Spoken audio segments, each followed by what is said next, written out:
Hey, what's up, y'all? It's your boy LD, aka White Jesus. This for everybody that came up in the 90s. Man, I wish I was a kid. My name is Elias, Diamond Des Moines, Lava Lightning Thundercloud. I like to think I'm of Indian descent. Matter of fact, I once met Danny from Hey Dude. He said, dude, are you Indian? I said, I hope so. He said, cool, we high-fived. Met my best friend, D-Bag. Oh, don't bring your dad into I'm gonna bring him into it. Oh, you're gonna be in the... Mr. Bagowitz for long. He was fundamental. Big fundamental. Mike O'Malley comes down from the stairs. He says, Elias, Diamond Des Moines, Lava Lightning Thundercloud. Once your leg gets better, we're gonna call you. I'm waiting on that call, and I've been training hard. And I've been living hard, and I've been waiting for you, Nick. I've been waiting for you. Elias was a very curious boy. He was my little special boy. He didn't catch on like the other children, but I knew he would grow out of that, and he just got to be bigger and more special. My journey begins with Elias, the original winner of the 1994 Nickelodeon Super Toy Run, a contest which encompassed every child's dreams. How many toys could you win if you had 5 minutes alone in a toy store? As a child, I remembered hearing about Elias, and when I became a filmmaker, I knew I not only had to find out for myself, but it was my duty to tell his story to the world. God is not even regulating size, for Christ's sake! You're giving me nothing! You're giving me nothing! So when my mom and dad got together, my mom was 14. And he was 38 years old. Bit of a time difference, but she know the rules. He used to buy me Milk Duds, and I actually knew he was a keeper when he didn't have his dick at the bottom of the popcorn bucket. I liked him. My father, Jonathan Lava Lightning Thundercloud, he sat me down, he says, Elias, son, I know I haven't been the best father, but I'm leaving you and your mother forever. Ouch. This guy's got some balls, you know? He lays his cards on the table. I respect him, but at the same time, it's like, I'm out of dad. I'm 8. His dad was kind of an asshole. He left him when he was young. I was there that morning. It happened to be Christmas. I brought over all the toys that I received that morning, and I wasn't trying to be a dick by any means, and I walk in and they don't even have a fucking Christmas tree up, you know, and my dad came in and he said, you know, I have some business to take care of, and I mean, I didn't think about that, and he always did, you know, it's Pops, I mean, he's always working, so. But anyway, he had a ton of presents for me, just a ton of presents, and they all said Elias on it, but I wasn't going to say anything because, well, I wanted them, and there was a lot of them, and they were amazing presents, and I wouldn't expect anything less from Pops. But later I find out that I have 2 older half brothers, Elias and Jonathan Jr. We get a call on the telephone, because we have telephones, not these smartphones we have now. When I got the call, I was watching my novellas. It was 2 o'clock. I don't have anything else to do. Not like I would clean the bathroom that he pissed all on the floor. She picks up, she says, yeah, Elias, Diamond Des Moines, Lava Lightning Thundercloud is my son. Why are you asking me this? She says, Diamond, get over here now. I run up to Mama, I say, Ma, what is it? Ma, what is it? Ma, what is it? Ma, what is it? Ma. I was so ecstatic for him. It was a really big day for him. She tells me I win the Nickelodeon Super Toy Run. Static. D-Bag is just like, we are going to win this. We are going to get so many toys. We are going to have so much fun. I want G.I. Joes. most importantly, G.I. Joes. And I have a few here, which happen to be my favorites. We got Quick Kick. And then we got Lady Jane. And I jerked off to Lady Jane back when I was a lot younger. Elias was there a couple times, but That was usually when we showered together. Then we take a hot shower together. Save water, Right? energy and stuff. We're very environmentally encourageable. We are. So she is loving pretty much everything that's going on with this toy situation because now she figures she don't ever have to buy me toys like ever. Did he have a lot of toys? Did he play with toys a lot as a kid? Probably at school. The kind of toys we had in our house were pots and pans. We played with slapping books together. He colored with pen on newspaper. Rare Transformers you will ever see in your life. This is Jetfire right here. I mean, look at how goddamn beautiful this thing is. When Diamond broke his leg, it was the worst thing that ever happened to us. He was so devastated. He had been waiting his whole life to get a toy, to get a call, and it all went to hell after that. I'm walking through the Double Dare. I slip on some gack. Big time. My leg is busted into like what had to been 3,000 billion pieces. And all of a sudden, I see my man Diamond. What? Stuck! And then a couple months later, I had heard that the young man that was actually picked for it, he had been in a terrible accident, with some gack, and that's exactly why I never played with this stuff. I noticed from the first time I ever touched it how slippery it was, and that's just dangerous if you ask me. I tracked down Elias's pediatrician. Dr. Ted Knudsen, head of children's neurology at Arnold Palmer Hospital. Mr. Lava Lightning Thundercloud was brought to me with a severe case of cerebral hypoxia. Apparently he had been left in a hotel room for several days, unattended with a severely mangled broken leg. He had multiple blood clots. He had several strokes. I don't know where his mother was at. Raul and I actually went to the casino. Elias, yes, he broke his leg. It screwed up his entire Toy Run career. Screwed up our Toy Run career. I didn't see any need for him to get medical help. He's a boy, he should tough it out. He always falls short, you know what I mean?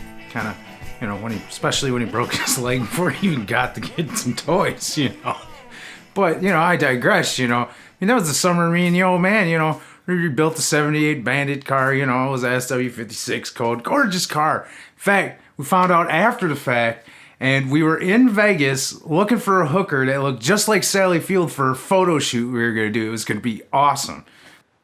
3,000 billion's a lot. I've done numbers. I'm not good at them. I do not divide well. Can barely multiply. But 3 billion's a lot. I broke my leg up. I got the experience of visiting Elias at his home. Fresh off of their daily 18.5-minute regiment, Mitchell and he were taking a well-deserved break when we were reminded of the constant stress and turmoil in his life. Talk about what? Talk about what? Ma, D-Bag's over right now because we're training and D-Bag, that motherfucker, did he get rid of that lice? Did you get rid of your lice, D-Bag? Yeah, I did. He got rid of his lice, Mom. Did his daddy? Did your dad get rid of his lice? My dad's dead. His dad is dead for... I grew up on Nick. I love Nick. The classics. You got Salute Your Shorts, Hey Dude, Doug, all that. Clarissa Explains It All. You can't do that on television. Double Dare, Pete, Legends of the Hidden Temple, Ren Stimpy, and then you got your guts. I'm Mike O'Malley. I born in a small town in Sandwich, Illinois, and we grew up the Midwest lifestyle with the parents. 2.5 kids, 1-car garage, food stamps. The Midwest lifestyle. Of course, I was disgruntled because my leg was smashed up big time, but someone had to take my spot. Ricky Gonzo Gonzalez. I grew up it was a very loving home. My mother, she was a wet nurse, and she was in night school, at night, in hopes of becoming a dry nurse, which is much less messy. He stole the thunder. He swooped right in when we had a broken leg, okay? Our leg was fucking broken, and this fucking dude just like... My father, you know, he was a hardworking, you know, he was a wonderful man. He was a cashier at a Citgo. Sorry, that name alone pisses me off. Let me tell you about this guy, Ricky Gonzo Gonzalez. Gonzo? I've never been called Gonzo in my life. You know, before ever being called Gonzo, which I've never been called, I went around door to door and I said, you know, my last name may have a semblance of, you know, a possible nickname. And I'd like you to show me the guy who's calling me Gonzo, and I'll tell him, I'll say, you know what? Don't call me Gonzo. Either I spent the night at his parents', he spent the night by my parents', wake up and play a little Sega.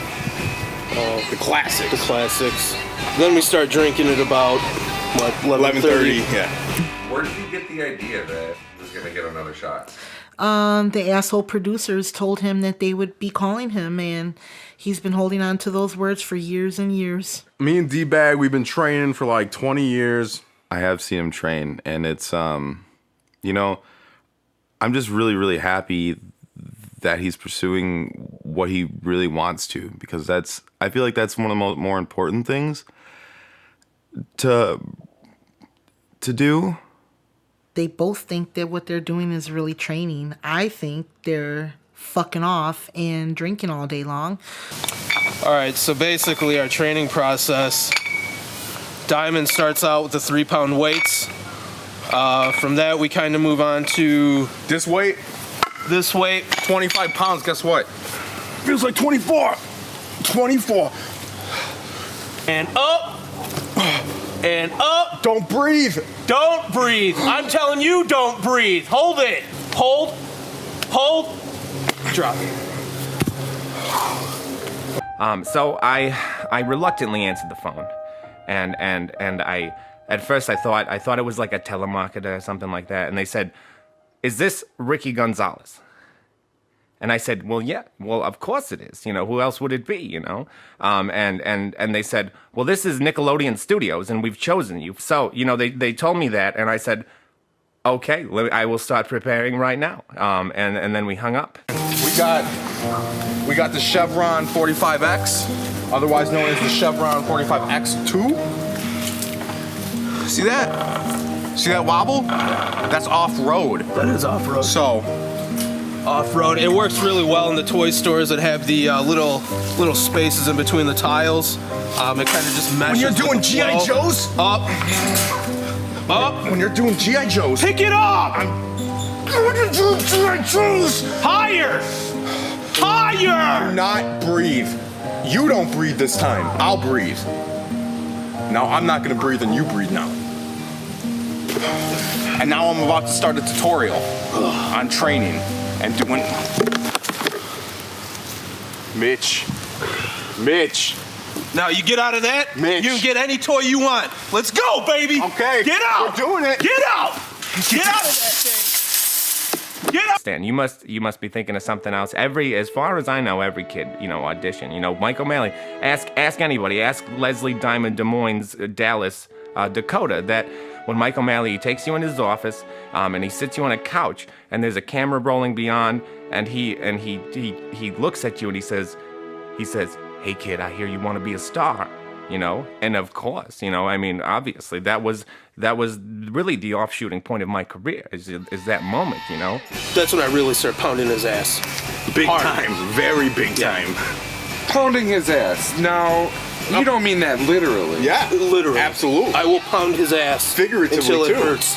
Every day, we wake up at like 11. We have some eggs and gack.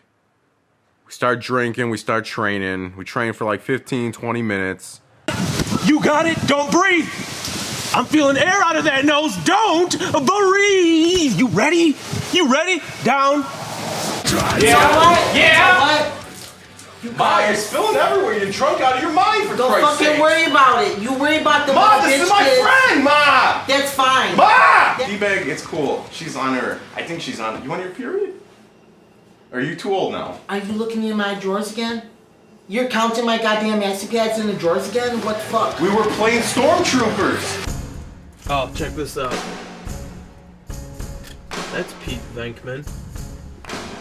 That's Pete Venkman. That's Pete Venkman. Sometimes late at night, it's almost like I can hear them like just like getting together and doing an a cappella version of "This Bitch Is Toast." Some of the stuff I keep kind of like, I kind of hide it when Elias comes by, just because, you know, he's my best friend. Star Wars stuff. We got more Star Wars. I'm a big Star Wars nut. Lando Calrissian. I was never a huge fan just because, you know, he's black. D-bag? He's a huge racist. But then it's like, you know, on the opposite end of the spectrum, you have Chewbacca, who's not quite black, so he's kind of like a Mexican. And then in the middle, you got like, I mean, you know, who really cares? You got Han Solo. I've been a fan for Mike O'Malley for quite some time. I don't think Mike O'Malley's quite a fan of me, though. Diamond had an obsession with him. He really did. He thought the world of him, and anyone with the name Mike O'Malley would do, really. He really didn't remember the real Mike O'Malley from the show. I see Mike O'Malley on the street. I say, "You Mike?" Yeah, I mean, I'll be in the street, and he'll come up and just be like, "Hey, you Mike?"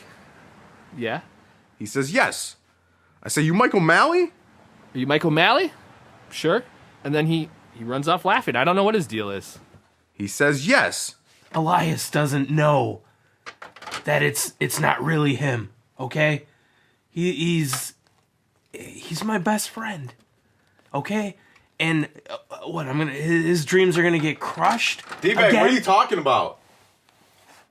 It only got better from there, you know. I'd gone on to be, you know, in later years I was a suspect on Law and Order for raping, you know, multiple times.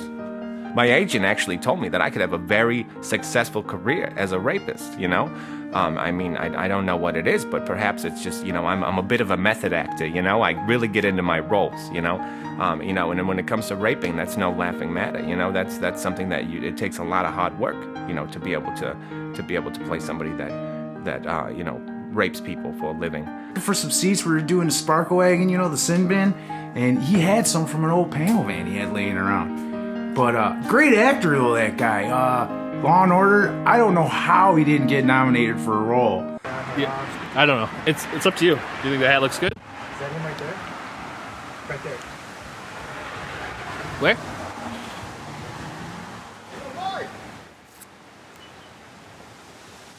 Yeah, that's him. Just pretend you don't see him. That usually works. Gonzo just kind of felt like he was the man. He could do what he could do. You know, he does the Super Toy Run. Lickety split.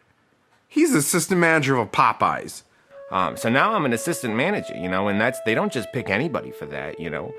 You know, my boss, Tyler, you know, he's you know, when he's not, you know, going to, you know, high school, and that he. So you've been there 15 years? Well, 15 and a half, yes, if you count the time. Well, actually, I mean, it's closer to 20 if you count, you know, all the times that I'd eaten there. Yeah, so he started sending me letters around 95, and I mean, this is just a small portion of the ones that he sent me. So we have Hi Mike, Toys R Us, Toys R Me, Trapezoid. I don't know what that means. And then we got the double D. Hi Mike, I don't get it. Call me on my telephone. We get a call. And then he, you know, provides his phone number, and it starts off with some triangles. I assume this is supposed to be his phone number. And then we have Dog Mike. You're Mike, right? Cool hat. At least you got something right, you know. Mike, please. I have Italian beef. Which I don't like anyways because I'm a hot dog guy. So I don't know why he's writing this to me. And then we have, you know, this is all I got.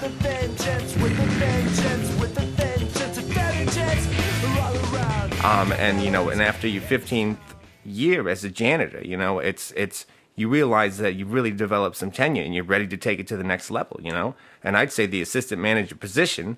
So you're not the assistant manager? Well, no, I mean, no, I'm not the assistant manager. But if you let me finish. Last Tuesday, you know, things just got out of hand. I mean, finally called the cops. He just took it too far. You know, you can mess with my family. You can take my kid's bike for a ride. Whatever you're into. But you don't show up at a man's job, especially at the hot dog factory. I mean, there's only 2 rules. You don't ask questions. Always wear a hairnet. I just had to call the cops. Do you think Elias deserves to be incarcerated? Smelling like piss and mayonnaise is a crime. I mean, guilty. He's the first one to go. You're going to have to put him in the chair or euthanize him or something, but... I would say that, you know, that it's in I would say it's easily in my next 15 and a half year plan. Yeah, so, yeah, I figure by the time I'm 45, 46 years old, you know, I might be able to start building a career, you know, for my family. 15 and a half,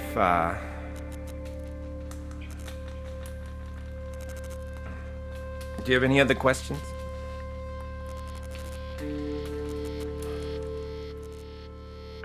So, Mike O'Malley felt he needed to call 5-0. I mean, he felt like he could do what he could do. Much to my chagrin, Dad, it's not even the Mike O'Malley from the Guts. I didn't even know people could have the same name. If you could add like a sound effect of like the Death Star exploding, that was my noodle exploding, but with the Death Star sound effect. Do you think his dream will ever come to fruition and he'll get to be on the Toy Run? Honestly?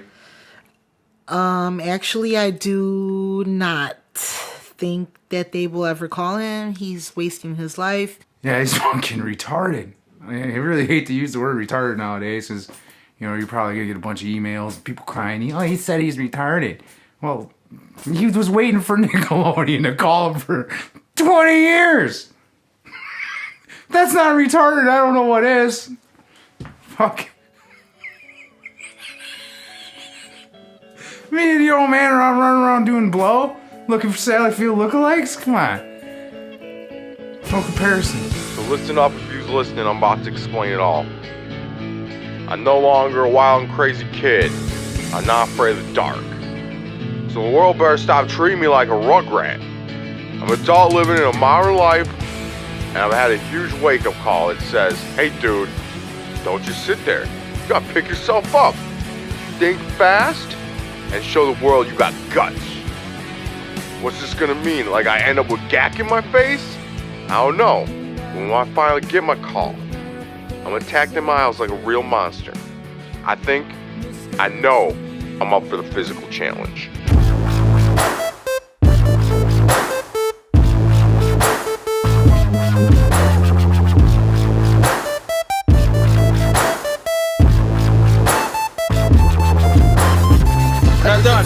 No, baby. All right. Oh yeah, you feel the burn? You feel the burn? It's burning. Now explain these stretches. Lay straight. Okay. You're not gonna go anywhere in life. You're not gonna go anywhere in life. I'm explaining. Mitch, can you explain why we're doing these stretches, for Christ's sake? Yes, it's gonna ease the tension as you're going through aisles looking for the shit that we've been pining over the last 20 years. Kung Fu cartoons.